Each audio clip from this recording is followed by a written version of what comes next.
మండవల్లి, కైకలూరు, కలిగిండి, ముదినేపల్లి మండలాల నుంచి వచ్చిన మా ఆడపడుచులకి, మా అన్నదమ్ములకి, జన సైనికులకి, పెద్దలకి,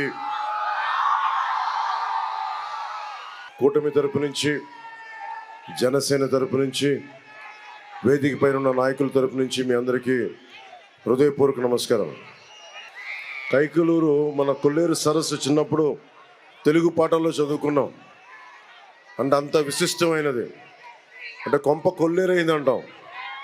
ఏదైనా అంటే వెళ్ళిపోయింది, కొల్లేరులోకి వెళ్ళిపోయింది జీవితం అని. ఈరోజు కొల్లేరే ఇబ్బంది పడే పరిస్థితిలో ఉంది.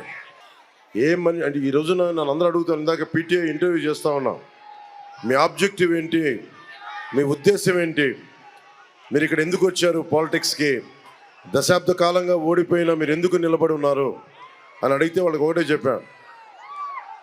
మనిషి అనేవాడు ఎవడు కూడా, సగటు మనిషి ఎవరమైనా సరే,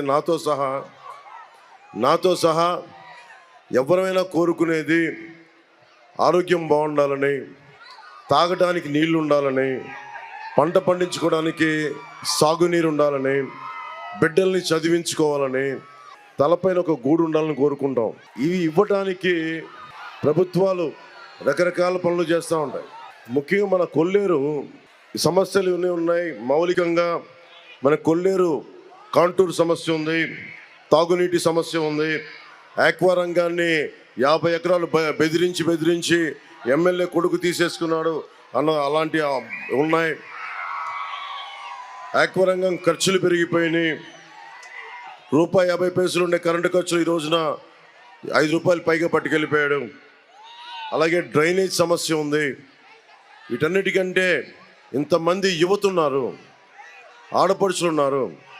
అక్కడ కూర్చొని కులం కాని కులం కార్మికులం, భవన నిర్మాణ కార్మికులకి ప్రత్యేక కార్పొరేషన్ కావాలి అన్న కోరికకి అదే ఆ బోర్డు ఎందుకు వచ్చిందంటే, క్లాస్ వార్ అని చెప్పే జగన్ వచ్చి రాగానే మీ భవన నిర్మాణ కార్మికులు, మన భవన నిర్మాణ కార్మికులు పొట్టనే కొట్టాడు.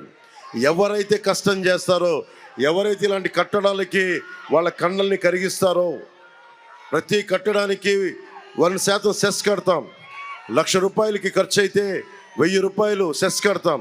ఆ సెస్ తీసుకెళ్ళి మనం భవన నిర్మాణ సంక్షేమ నిధికి ఇస్తే అవి వాళ్ళు దోచేశారు.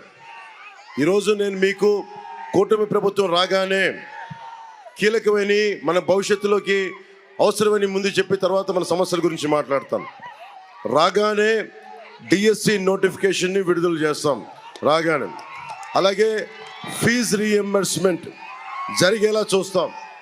ప్రతి మహిళలకి 3 గ్యాస్ సిలిండర్లని ఉచితంగా అందజేసే బాధ్యత కూటమి ప్రభుత్వం తీసుకుంటుంది. ప్రతి రైతుకి ₹20,000 వచ్చేలాగా బాధ్యత వహిస్తాం.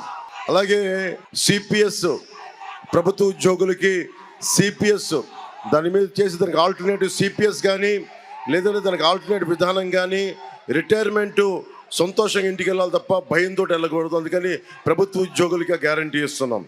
అలాగే నెలకి ప్రభుత్వ ఉద్యోగులందరికీ జీతాలు వచ్చేలాగా, వారి టీఏలు, డిఏలు, సరెండర్ లీవ్స్ అందరికీ వచ్చేలాగా. అలాగే ముఖ్యంగా లా అండ్ ఆర్డర్, ఏ రాష్ట్రానికి ఏ నెలకైనా కావాల్సింది సాగునీరు, తాగునీరు, వైద్యం, ఉపాధి, విద్య.